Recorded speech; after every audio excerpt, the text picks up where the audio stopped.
اعوذ باللہ من الشیطان الرجیم بسم اللہ الرحمن الرحیم وعلم آدم الاسماء كلها، اور اللہ نے سکھا دیے آدم کو تمام کے تمام نام۔ اب اس میں بھی ایک رائے تو یہ ہے، بلکہ اس میں تقریباً اجماع ہے مفسرین کا، کہ اس سے مراد ہے تمام اشیاء کے نام، اور تمام اشیاء کے نام سے مراد ہے ان کی حقیقت کا علم۔ ہیومن نالج جو ہے، اگر آپ اس کا تجزیہ کریں گے تو وہ یہی ہے کہ انسان ایک چیز کو پہچانتا ہے، پھر اس کے لیے ایک نام رکھتا ہے یا کوئی ٹرم اس کے لیے قائم کرتا ہے۔ اس نام یا ٹرم اور اس کے حوالے سے، اصطلاح کے حوالے سے بہت سے حقائق کو اپنے ذہن کے اندر محفوظ کرتا ہے۔ تو گویا کہ ان علمہ آدم الاسماء کلہا، تمام نام سکھا دیے کل مادی کائنات کے اندر جو کچھ وجود میں آنے والا تھا، ان سب کی حقیقت سے پوٹینشلی حضرت آدم کو آگاہ کر دیا۔ یہ پوٹینشل علم ہے، ہیومن نالج، جو ایکوائرڈ نالج ہے، جو انسان کو سم اور بسم اور اپنے اس دماغ کے کمپیوٹر کے ذریعے سے حاصل ہوتا ہے۔ ایک ہے ریویلڈ نالج جو اللہ وحی کے ذریعے سے بھیجتا ہے، ایک ہے ایکوائرڈ نالج، انسان خود علم حاصل کرتا ہے۔ اس نے آنکھوں سے دیکھا، کان سے سنا، نتیجہ نکالا، اور اس کمپیوٹر نے اس کو پروسیس کیا، اس نتیجے کو کہیں میموری کے اندر سٹور کر لیا۔ یہ کمپیوٹر ہے بہت بڑا۔ پھر کچھ اور دیکھا، کچھ اور سنا، کچھ چھو کر معلوم ہوا، کچھ چکھ کر معلوم ہوا، کچھ سونگھ کر معلوم ہوا، کوئی اور نتیجہ نکلا، اسے وہ پاس میموری کے ساتھ اس کو ٹیلی کیا اور نتیجہ نکالا۔ اس طرح رفتہ رفتہ ان السمع والبصر والفؤاد کل اولئک کان عنہ مسئولا، یہ ایکوائرڈ نالج تین چیزوں سے انسان کو حاصل ہو رہا ہے، سماعت، بصارت اور یہ عقل، جو فائدہ اخذ کرتی ہے، جو اس کو پروسیس کرتی ہے، اس تمام جو سینس ڈیٹا اس کو مہیا ہوتا ہے سینس آرگنز کے ذریعے سے۔ یہ علم ہے جو پوٹینشلی حضرت آدم کو دے دیا گیا۔ اس کی ایکسفولیشن ہو رہی ہے، اب درجہ بدرجہ وہ علم پھیل رہا ہے، بڑھ رہا ہے، اور بڑھتے بڑھتے کہاں تک پہنچے گا ہم کچھ نہیں کہہ سکتے۔ کہاں سے کہاں پہنچ گیا انسان۔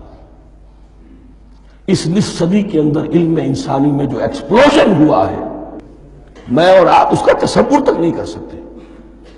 اکثر بڑے بڑے جو سائنسدان ہیں انہیں تصور نہیں ہے، اس لیے کہ ایک شخص اپنی لائن فزکس کے بارے میں جانتا ہے کیا کچھ ہو گیا، یا فزکس کی بھی کسی شاخ کے بارے میں جانتا ہے، باقی دوسری جو لائن ہے اسے کچھ پتہ نہیں۔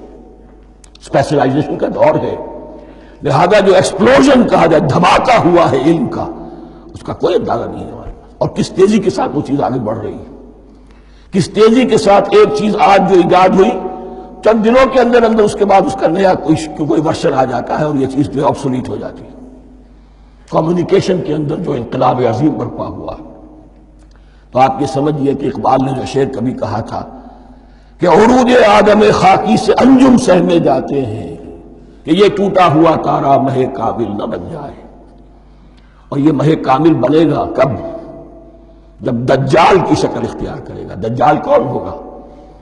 جو ان تمام قواعد طبیعہ کے اوپر قابو پا لے گا، جب چاہے گا جہاں چاہے گا بارش برسائے گا، رزق کے تمام خزانے اپنے ہاتھ میں لے لے گا، جو اس کے اوپر ایمان لائے گا اسی کو ملے گا، کسی اور کو نہیں ملے گا، اس کی آواز پوری دنیا میں سنائی دے گی، وہ چند دنوں کے اندر پوری دنیا کا چکر لگا لے گا۔ یہ ساری چیزیں جو حدیث میں دجال کے بارے میں آئی ہیں، وہ اسی علم آدم، ایکوائرڈ نالج کے اس حد کو پہنچ جانا کہ وہ ٹوٹل مسٹریز نیچر کی جو ہے وہ اس پر منکشف ہو جائے، اور ان قواعد طبیعہ کو وہ ہارنس کر لے، قابو میں لے آئے اور انہیں استعمال کرے۔ کبھی جب ہمارے کسی بہت 200-300ویں کوئی پیڑھی میں کوئی ہمارے جد امجد ہوں گے جنہوں نے کوئی چٹان دیکھی کہ گری، پتھر پر پتھر ٹکرایا تو آگ اس میں سے شعلہ نکلا، اس کا یہ مشاہدہ کافی ہو گیا آگ پیدا کرنے کے لیے۔ پتھروں کو ٹکراؤ، آگ پیدا کر لو۔ یہ اس دور کی سب سے بڑی ایجاد تھی، آگ، انرجی۔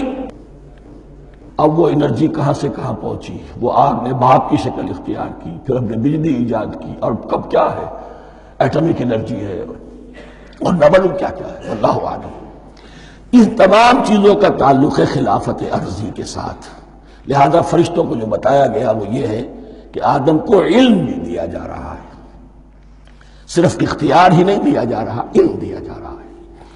وَعَلَّمَ آدَمَ الْأَسْمَاءَ كُلَّهَا ثُمَّ عَرَضَهُمْ عَلَى الْمَلَائِكَةِ، پھر ان تمام اشیاء کو پیش کیا فرشتوں کے سامنے۔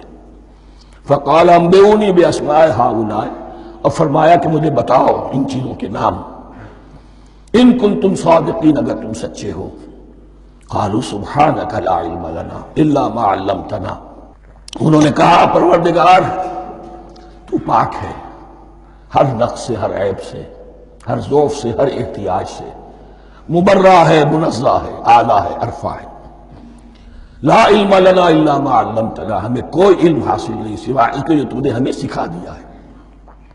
اس کی تعبیر یہی بہتر معلوم ہوتی ہے کہ ملائکہ کی حیثیت در حقیقت اس کائناتی جو حکومت ہے اللہ کی، آفاقی حکومت،